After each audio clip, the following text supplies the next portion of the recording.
eu tenho entendido que é tempo de orar e jejuar. Eu sei que você, nessa série, nesse período aí de devocionais, você tem sido despertado, despertada a intensificar as suas orações, a intensificar aí o seu clamor. Vamos orar pedindo que o Espírito Santo nos guie, tá? Que ele nos direcione nesse estudo, nessa sequência, que não seja apenas teoria, conhecimento, mas que realmente sejamos constrangidos a estar mais próximo e mais perto do Senhor. Vamos então orar. Senhor, queremos te louvar por esse grupo de homens e mulheres, Pai, Sim, meu que Deus, Senhor. amam a tua presença, acima de tudo, amam, Senhor, estar Isso contigo, nos mas ajuda, Senhor. também, Senhor, igualmente amam almas, amam o perdido, amam aquilo que está no teu coração, Pai. Deus, o Senhor tem nos falado, é impossível ouvir as batidas do teu coração e não se importar com aqueles que estão sendo, Senhor, condenados, aqueles que estão se perdendo todos os dias, Pai. É impossível entrar no Santo dos Santos e não se importar com o pecador. É impossível, Senhor, ouvir as batidas do seu coração e não ouvir o clamor dos perdidos, dos que choram, das famílias que estão sendo destruídas, dizimadas, ceifadas todos os dias, Pai, com o divórcio, com as drogas, Deus, com a imoralidade, com a prostituição, Pai. Deus, então, o Senhor nos faz, nos permite estar mais próximos, mais junto de Ti, Senhor. Que esse grupo esteja sensível à direção e à voz do Senhor, mas também esteja perceptível, sensível para ouvir o choro e o clamor, a lágrima daqueles que estão clamando por salvação, Pai. Em o nome de Jesus. Amém. Amém. E glória a Deus. Eu quero compartilhar com vocês a tela e nós vamos aqui dar sequência nesse estudo aqui sobre jejum. Eu quero trazer algumas conclusões, não definitivas, é claro, mas trazer algumas definições para que possamos crescer nesse entendimento.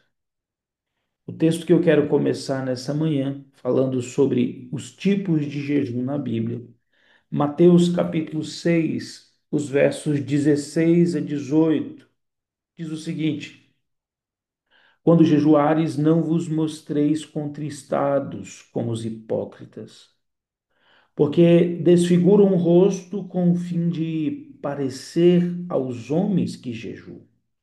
Em verdade vos digo que eles já receberam recompensa. Tu, porém, quando jejuares, unge a cabeça, lava o rosto, com o fim de não parecer aos homens que jejuas, e sim ao teu pai em secreto. O teu pai, que vê em secreto, te recompensará. Irmãos, nós estamos aqui diante de um texto que muitas vezes ele causa algumas discussões. Por um tempo nós ocultávamos o jejum e olhávamos para esse texto entendendo que quando você está de jejum, ninguém pode saber. E isso nos soou por muito tempo como verdade absoluta. Entretanto, isso não é a verdade por completo. Quando nós estamos jejuando, você não perde o jejum se alguém descobrir que você está de jejum. Você não vai perder o sacrifício, você não vai perder essa oferta, essa entrega, se alguém suspeitar que você está de jejum. Por um tempo as pessoas elas ficavam assim, não, não, não, eu não vou comer, eu estou na bênção. E esse era um entendimento que nós tínhamos. Contudo, também por um tempo, traçando um paralelo para que a gente possa entender, E eu sei que você sabe disso, mas às vezes o óbvio precisa ser dito. Por um tempo se dizia que o dinheiro era a raiz de todos os males, mas nós hoje claramente sabemos, sem dúvida alguma, de que o dinheiro não é o problema é o amor ao dinheiro. O amor ao dinheiro, ele é a raiz de todos os males. Então eu preciso considerar bem, entender, interpretar de maneira correta. Esse texto, de igual modo, ele está dizendo o seguinte: não vos mostreis contristados como os hipócritas. E aí, o texto, ele diz o seguinte, que algumas pessoas, elas, de maneira com hipocrisia, elas se mostram contristadas quando, na verdade, estão ensoberbecidas. O texto diz: não vos mostreis contristados. Por quê? Porque o mesmo texto diz: porque desfiguram o rosto com o fim de parecer aos homens que jejuam. Então, do mesmo modo que o amor ao dinheiro e não dinheiro é o problema, aqui está dizendo o seguinte: que o problema não é que os homens podem saber que você está jejuando. O problema é quando você quer mostrar-se aos homens que está em uma condição espiritual superior. Então, esse é um fundamento extremamente importante. O jejum, ele é feito individualmente, sem ostentação. Eu não posso fazer o jejum para me ostentar. O jejum também pode ser feito coletivamente e usando pano de saco. Então, preste atenção que o texto de Mateus 18 não está falando sobre um tipo de jejum, mas está falando sobre o princípio do jejum. São duas coisas distintas. Porque logo, se toda uma cidade pode jejuar, como ninguém vai saber? Os ninivitas jejuaram, todos jejuaram. E existem jejuns coletivos, os profetas e mestres do livro de Atos, eles jejuavam coletivamente. Como jejuar coletivamente se ninguém pode saber que eu estou de jejum? Então, o jejum ele pode ser feito coletivamente. E o texto que Jesus orienta sobre jejum, ele está falando sobre as motivações. O jejum deve ser feito, sim, com discrição, com a motivação correta diante de Deus, para não apenas promover-se. Que o jejum não seja uma promoção, que o jejum não seja uma hipocrisia, mas que o jejum seja uma entrega, uma renúncia. O jejum ele deve ser uma resposta à vontade de Deus, um entendimento de total dependência do Senhor. Esdras, capítulo 8, 21, nos traz mais entendimento. Diz o seguinte, então, apregoei ali um jejum junto ao rio Ahava, para nos humilharmos perante o nosso Deus, para pedirmos jornada feliz para nós, para os nossos filhos, para tudo o que era nosso, porque tive vergonha de pedir ao rei exército e cavaleiros para nos defenderem do inimigo no caminho, porquanto já lhe havia dito: a boa mão do nosso Deus é sobre todos os que buscam, para o bem deles, mas a sua força, a sua ira contra todos os que abandonam. Nós, pois, jejuamos e pedimos isto ao nosso Deus, e ele nos atendeu. Esdras se via uma situação onde os judeus estavam sendo perseguidos e agora, para a restauração, ele tem vergonha de pedir reforço ao rei. E ele, ao invés de pedir reforço ao rei, exército ao rei, cavaleiros ao rei, para que os defendessem no caminho dos inimigos, eles decidem usar uma arma espiritual. O jejum, ele é uma proteção espiritual. O jejum ele traz proteção espiritual. O jejum traz reforço espiritual. Esdras diz: olha, nós buscamos o Senhor por meio de jejuns e sabemos que a mão do Senhor, a força do Senhor está nos protegendo e é contra todos aqueles que se levantam contra nós. O jejum, então, ele fala sobre um clamor de proteção. Esdras jejuou com o povo pedindo direção no caminho, livramento no caminho de volta para Jerusalém. O jejum mostra essa dependência total de Deus. O jejum é quando você entende que tudo que você precisa está em Deus. Tudo que você precisa está no Senhor. E aí precisamos realmente estar atentos nisso. Será que nesses dias nós temos dependido totalmente do Senhor em meio às situações? Agora, tendo estabelecido alguns fundamentos, eu gostaria de caracterizar com você alguns tipos de jejum. O primeiro tipo de jejum é o jejum regular, aquela prática espiritual, aquela disciplina. Tem gente que tem disciplina para ler a Bíblia, consegue todos os dias ler a Bíblia. Tem gente que tem disciplina na oração e é necessário ter disciplina no jejum. Esse primeiro tipo de jejum é o jejum regular, é o jejum constante, é aquele jejum que você entende, eu tenho a prática, a disciplina de jejuar uma vez por semana, duas vezes por semana.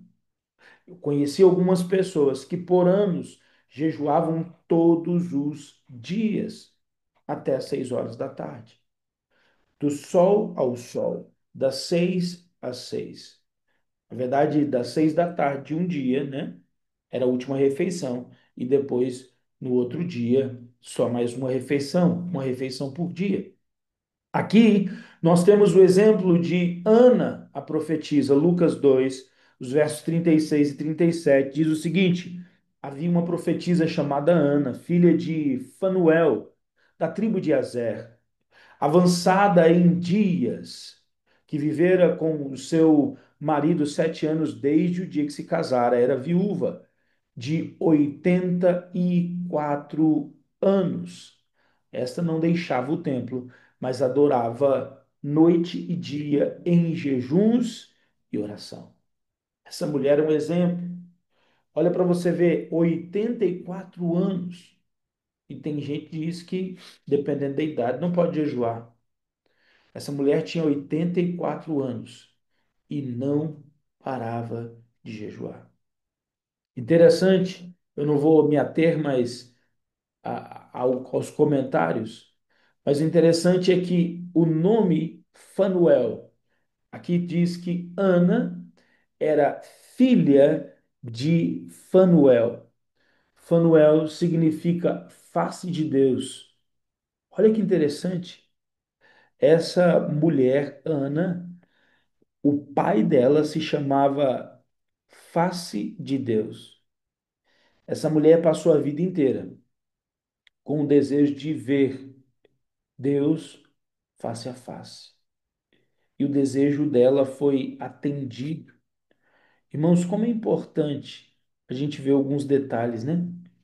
Essa mulher, Ana, ela buscou o Senhor com oração, com jejum, dia e noite.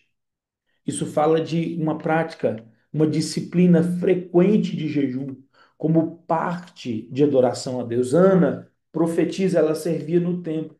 Ela mostra uma devoção contínua, intimidade com Deus. Nós não vamos jejuar somente como Esdras. Esdras nos fala de uma viagem, de uma restauração. Esdras nos fala sobre um momento de crise. E aí ele jejua com seus irmãos. Mas aqui Ana, no primeiro tipo de jejum, nos fala sobre a regularidade do jejum. O jejum das 24 horas. O jejum de uma refeição só. Isso é interessante, eu queria que você guardasse e observasse isso, esse primeiro tipo de jejum. Agora, o segundo tipo de jejum, que é bem comentado e se fala bastante, é Daniel capítulo 10, versos 1 a 3. É o que chamamos de jejum parcial. No terceiro ano de Ciro, rei da Pérsia, foi revelada uma palavra Daniel, cujo nome era Beltesazar. A palavra era verdadeira e envolvia grande conflito. Ele atendeu a palavra e teve inteligência da visão. Naqueles dias, diz eu, Daniel, plantei durante 3 semanas. Manjar desejável não comi, nem carne, nem vinho entraram na minha boca, nem me ungi com óleo algum, até que passaram as 3 semanas. Interessante observar que nesse jejum, Daniel ele não está indo contra o que Jesus disse, mas ele está na contramão de Mateus, capítulo 6, os versos 16 a 18. Porque ele está dizendo o seguinte, que ele não se ungiu com óleo. E o texto de Mateus 6 diz, olha, cuida da tua aparência para que as pessoas não percebam que você está de jejum. Aqui Daniel, ele faz um caminho contrário, porque a motivação dele era correta. Lembrando que, como fundamento, o jejum não te promove, o jejum te leva a um lugar de humilhação, de rendição, de dependência total.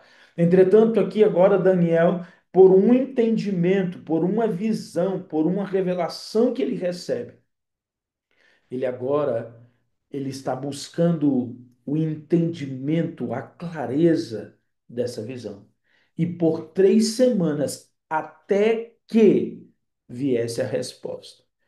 Muitos dizem que esse é o jejum de 21 dias, mas o texto não diz que esse jejum acabaria em 21 dias.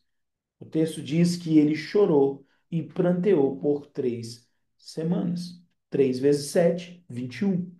Então, o jejum de Daniel não é um jejum de 21 dias. O jejum de Daniel é um jejum ininterrupto, aonde você tira de você aquilo que é desejável, tira de você aquilo que é gostoso, simplesmente porque você tem uma visão e ainda não tem clareza dela. Você quer revelação. Então você tira aquilo que é desejável, aquilo que a carne gosta, aquilo que você gosta, e diz: Não comi carne, nem vinho e nem me ungi com óleo. É um jejum onde você abre mão do conforto, dos prazeres, daquilo que te traz alegria, proteína, vinho. Interessante é que manjar desejável, a tradução aqui no original, ela está associada a pão, ao cereal, né? Aquilo que você come todo dia. Então aqui diz manjar desejável eu não comi. Então, esse jejum ele está associado à restrição de certos alimentos. Geralmente diz que é um jejum de dieta de legumes. Você pode fazer isso, né? Muitos fazem isso. Vou comer só legume, vou tirar isso, vou tirar aquilo. A ideia é um jejum que você tira aquilo que é desejável. Neste caso, não é uma abstinência completa. Não é um jejum completo, ok? A chave aqui é esse manjar desejável. A palavra é lechem no original hebraico, que significa pão, alimento ou cereal. Daniel não comeu carnes nem iguarias e a disciplina espiritual prolongada.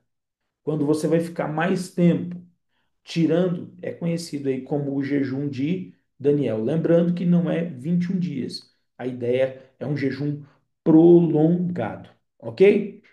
Agora, terceiro tipo de jejum, o jejum congregacional. O jejum congregacional, coletivo. Olha o que Joel 2, 15 e 16 diz: Tocai a trombeta em Sião, promulgai um santo jejum, proclamai a assembleia solene, congregai o povo, santificai a congregação, ajuntai os anciãos, reuni os filhinhos e os que mamam, saia o noivo de sua recâmara e a noiva do seu aposento. Interessante. Aqui está dizendo que é para convocar, é para tocar uma trombeta, é para fazer barulho mesmo. Então, observe que o jejum não é algo apenas intrínseco, ele também pode ser explícito. O jejum não é algo apenas secreto, mas existirão momentos que nós vamos convocar a igreja. Em sua grande maioria, o jejum é uma ferramenta pessoal, mas ela também é congregacional. Joel diz: toca a trombeta em Sião, promulga santo jejum e proclama uma assembleia. Assembleia não é singular, é plural. Congrega o povo. E a ideia, quando é esse jejum coletivo, a primeira ideia é um arrependimento, uma consagração. É tempo de santificar. Eu desafio você a convocar a sua igreja para jejuar. De tempos em tempos. Se as coisas estão paradas, se as águas estão paradas, se tudo está muito normal, convoque o povo para orar. Outro exemplo também é a 2 Crônicas 20, quando Josafá está sendo perseguido pelos moabitas, amonitas e pelos meunitas.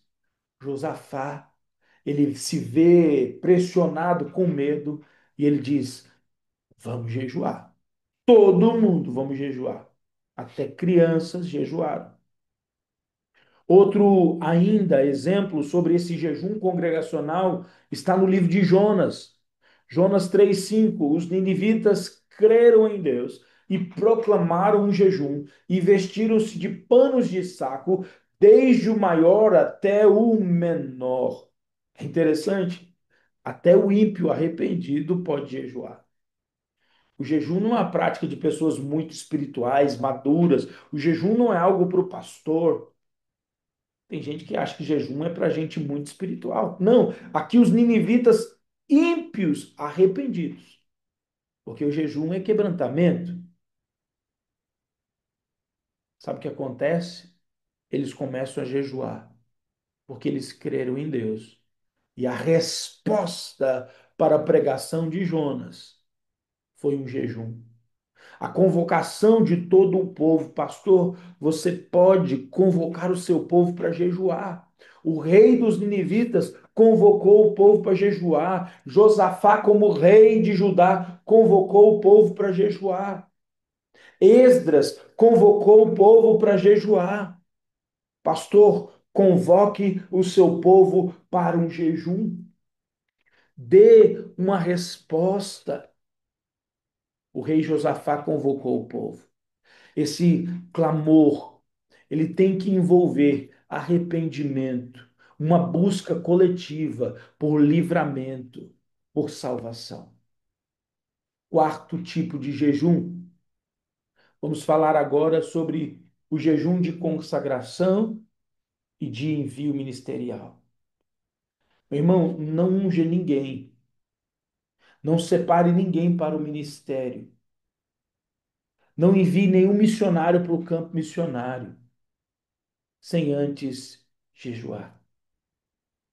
Sim, Jesus passava a noite no monte, em jejum, em oração, várias vezes, não apenas aquele jejum que já a gente fala dele, mas como é importante a gente entender que direções para a igreja, direções ministeriais, a separação de obreiros tem que ser feita por meio de jejum.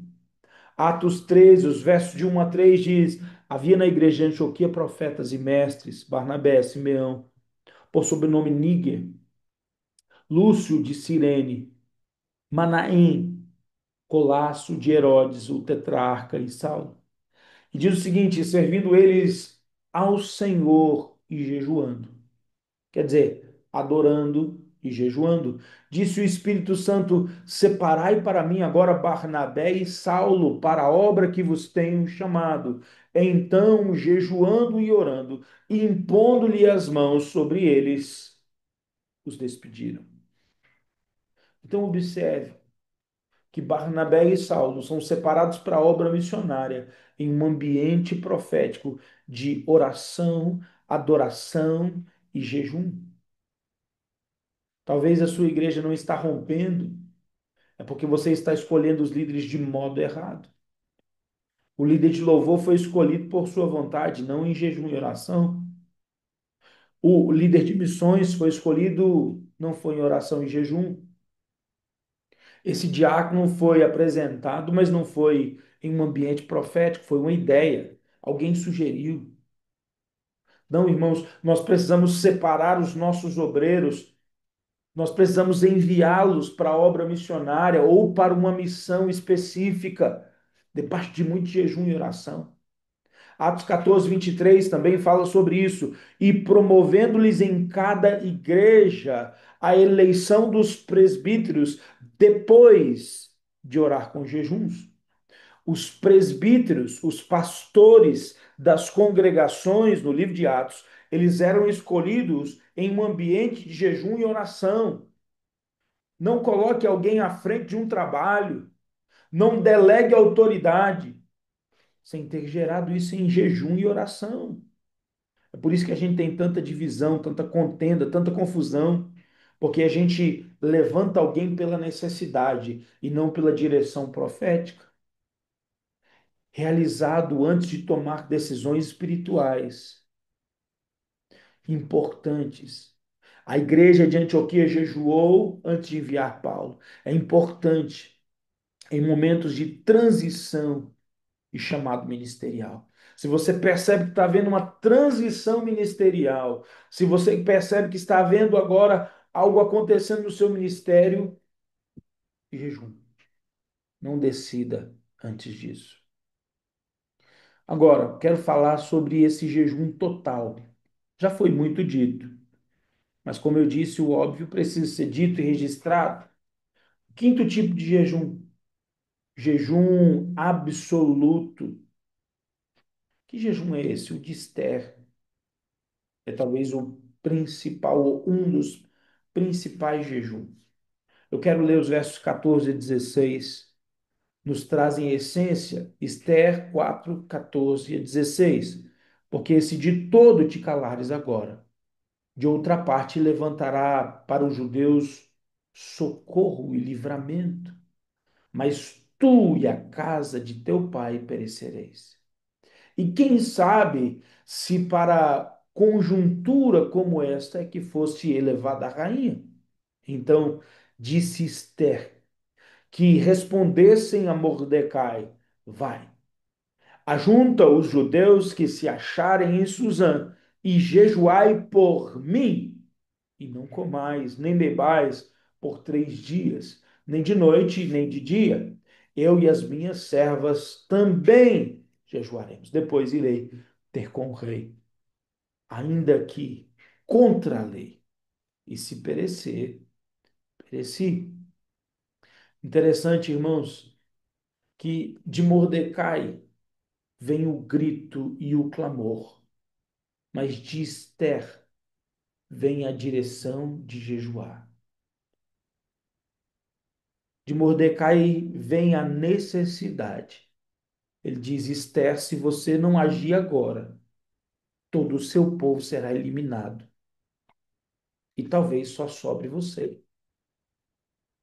E Esther diz: nós vamos dar uma resposta a esse gemido, a esse clamor. Vocês vão jejuar, reúna o povo para jejuar. Não comam e nem bebam, jejum a seco, conhecido como jejum a seco. E ela diz: eu estou entre a vida e a morte. Eu vou quebrar uma lei dos homens. Eu não posso ter acesso ao rei sem que ele me chame. Mas eu sei que o jejum vai me conceder essa graça e esse favor. E se eu não for recebida pelo rei, eu vou morrer. Mas se eu morrer, eu cumpri o propósito. Se perecer, pereci. O jejum te dá essa ousadia, esse entendimento de entrar em lugares não apenas com autoridade natural, mas revestido de uma autoridade espiritual. O jejum te dá essa intrepidez e essa autoridade para entrar em lugares públicos e estabelecer sentenças. O jejum de Esther fala sobre nenhum alimento e nem água, por um período determinado. No caso aqui, 3 dias e 3 noites sem comer. Claro, um jejum rigoroso. Deve ser feito com discernimento, entendimento. E aí eu queria que você colocasse isso no seu coração. Por uma urgência espiritual, por uma causa nobre. Não brinque com o jejum de 3 dias. É melhor você não fazer do que você fazer mal feito. Entenda que isso é um grito, dizendo eu não tolero mais isso. E você se posiciona no jejum de Esther, 3 dias a seco.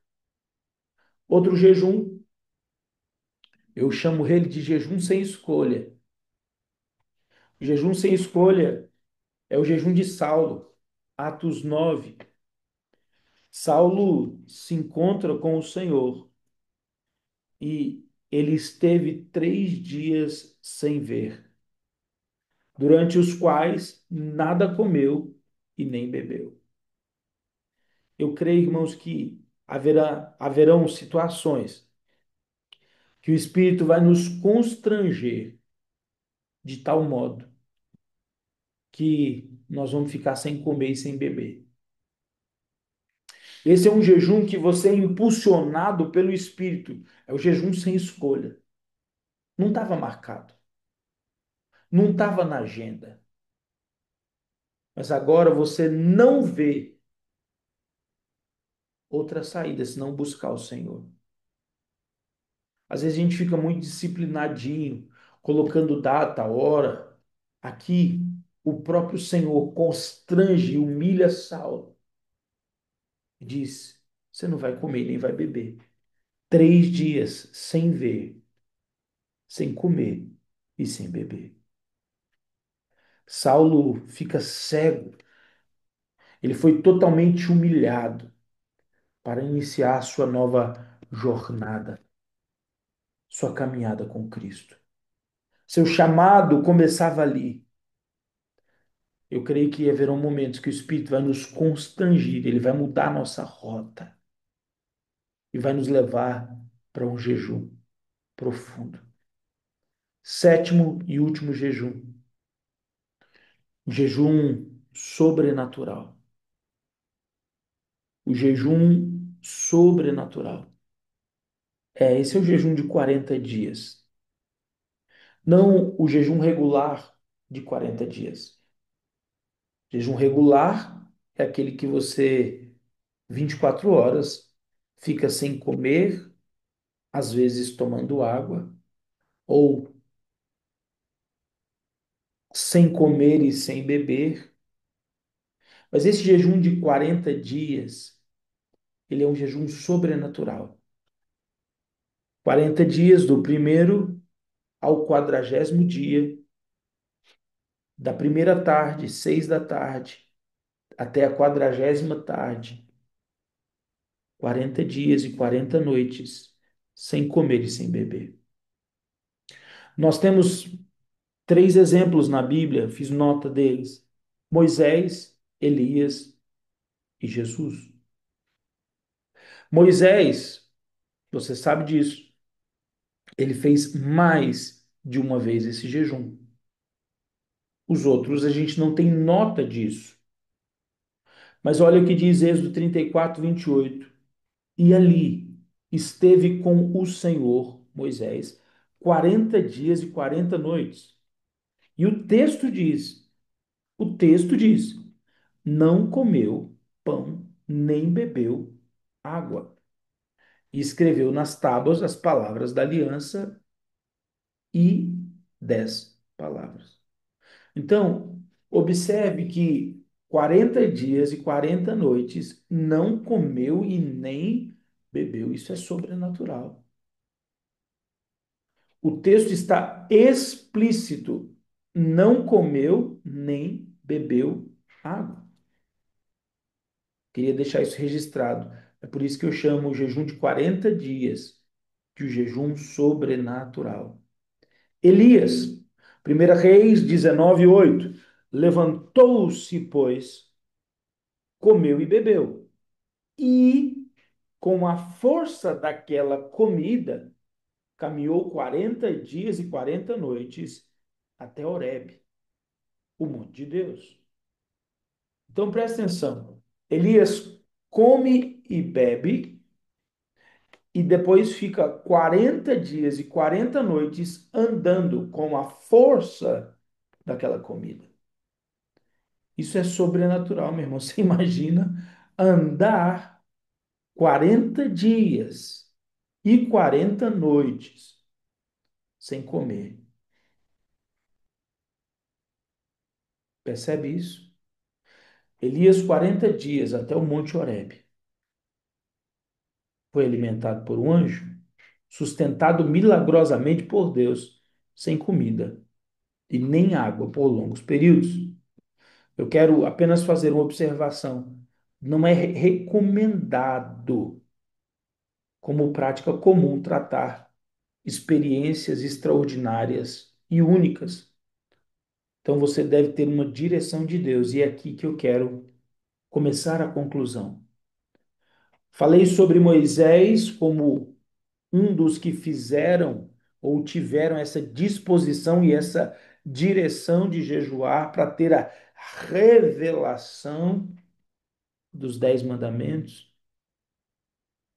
Elias, depois de um confronto profundo com Jezabel, ele vai ter uma experiência profunda com o Senhor também ali naquela caverna, a brisa e a direção para ungir um rei, etc. Agora, Jesus. Mateus capítulo 4, verso 1, eu não vou ler todo o texto, do 1 ao 11 fala sobre isso, mas olha, a seguir, Jesus foi levado pelo Espírito ao deserto para ser tentado pelo diabo. E depois de jejuar 40 dias e 40 noites, teve fome. Então nós estamos vendo aqui que Jesus também fez esse jejum sobrenatural. O interessante é que esse jejum não é para todos. Nem todos os profetas, nem todos os homens da Bíblia, nem todos os homens de Deus foram chamados para fazer jejum de 40 dias. Nós temos explicitamente 3 homens em toda a Bíblia que fizeram esse jejum de 40 dias. Agora, é interessante que esse jejum sobrenatural você recebe uma carta, um convite. O Espírito te convida para esse tempo com Deus. Interessante que Mateus diz: Jesus foi levado pelo Espírito. Então, quem te convida para o jejum sobrenatural? O Espírito Santo. Agora, é para o deserto. Para quê? Para ser tentado pelo diabo. No jejum de 40 dias, você vai experimentar do sobrenatural de Deus. Mas eu te garanto, você vai experimentar também visitações do inferno para te fazer parar. Esse jejum de 40 dias eu já fiz ele, sem comer por 40 dias só com água. E nesse processo eu vi muitas coisas extraordinárias referentes ao céu, à presença. Mas eu garanto para você que o vil tentador várias vezes bateu na porta da minha cabana. Eu estava só e ele atravessava a parede e entrava no meu quarto, como que se esbofeteando o meu rosto, através de palavras de incredulidade. Então, o jejum sobrenatural, o jejum de 40 dias, ele vai te levar para um lugar onde você vai ser exercitado para lutar contra Satanás. Esse jejum te leva à dependência de Deus, é um entendimento de que nem só de pão viverá o homem, mas de toda a palavra que procede da boca de Deus. Esse jejum tem o foco missionário, tem o foco do seu chamado. Esse jejum tem um foco ministerial. Observe que Moisés recebe as tábuas para guiar o povo. Elias recebe direção para estabelecer novos líderes, e Jesus para caminhar no seu chamado, escolhendo os 12 apóstolos, iniciando a sua jornada ministerial aqui na terra. Esse jejum de 40 dias vai destravar o apostólico na sua vida. O jejum, ele antecede o início do seu ministério público. Esse foi o caso de Moisés, o fechamento do de Elias e o início do de Jesus. É uma consagração totalmente à vontade do Pai. Eu disse para você que falaria sobre 7 tipos de jejum, mas eu queria acrescentar um, que é o jejum sem propósito. Jejum sem propósito. Zacarias 7,5 diz o seguinte: fala todo o povo desta terra e aos sacerdotes, quando jejuastes e pranteastes no quinto e no sétimo mês, durante esses 70 anos, acaso foi para mim que jejuastes com efeito para mim? Olha o que diz. Deus está revelando que existem jejuns que não são aceitos. Ele está trazendo à tona e denunciando jejuns que não são aceitos. Então, existe algum ou alguns jejuns sem propósito espiritual, sem entendimento, sem discernimento espiritual. Isaías 58 também diz o seguinte, no verso 3, dizendo: por que jejuamos nós e tu não atentas para isso? Por que afligimos a nossa alma e tu não o levas em conta? Eis que no dia em que jejuais, cuidais dos vossos próprios interesses e exigis que se faça todo o vosso trabalho. Eis que jejuais para contendas, rixas, para ferirdes com punho iníquo, jejuando assim como hoje, não se fará ouvir a vossa voz no alto. Seria esse o jejum que escolhi. Que o homem um dia aflige a sua alma, incline a sua cabeça como o junco e estenda debaixo desse pano de saco e cinza. Chamarias tu isso de jejum, de aceitável ao Senhor? Porventura, não é esse o jejum que escolhi? Que solte as ligaduras de impiedade, que desfaça as ataduras da servidão, que deixes livres os oprimidos, que despedaces todo o jugo, porventura não é esse também, que repartas o teu pão com o faminto, recolhas em casa os pobres desabrigados, e que vires o nu, o cubras, e que se vires o nu, o cubras, e não te escondas do teu semelhante. Nós estamos vendo aqui, irmãos, que precisa haver uma coerência da minha disposição de humilhação e com a minha conduta no meu dia a dia. Às vezes, mais vale socorrer um necessitado do que se isolar em um jejum. Entretanto, nós não teremos sensibilidade espiritual para socorrer o necessitado se não estivermos totalmente humilhados na dependência de Deus. O jejum não pode ser feito com a motivação errada. Deus rejeita, Deus rejeita o jejum sem propósito. Deus rejeita o jejum por vaidade. Quero concluir. Na Bíblia, então, o jejum sempre está ligado à oração, arrependimento e consagração. E eu te pergunto, será que vale a pena fazer um jejum no dia a dia, correndo para lá e para cá? Continuando todas as atividades, se o jejum está ligado à oração, arrependimento, adoração contínua? Será que vale a pena fazer esse jejum onde no final do dia eu lembro, ai, eu preciso orar para entregar o meu jejum, eu vou comer agora.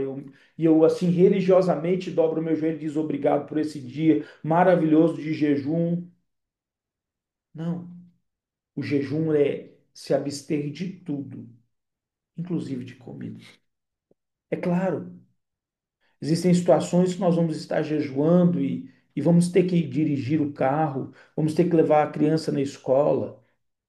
Mas eu gostaria que você considerasse com temor que durante o seu jejum, por menor ou mais extenso em dias que ele seja, que o seu coração esteja completamente ligado, entrelaçado ao coração do Senhor.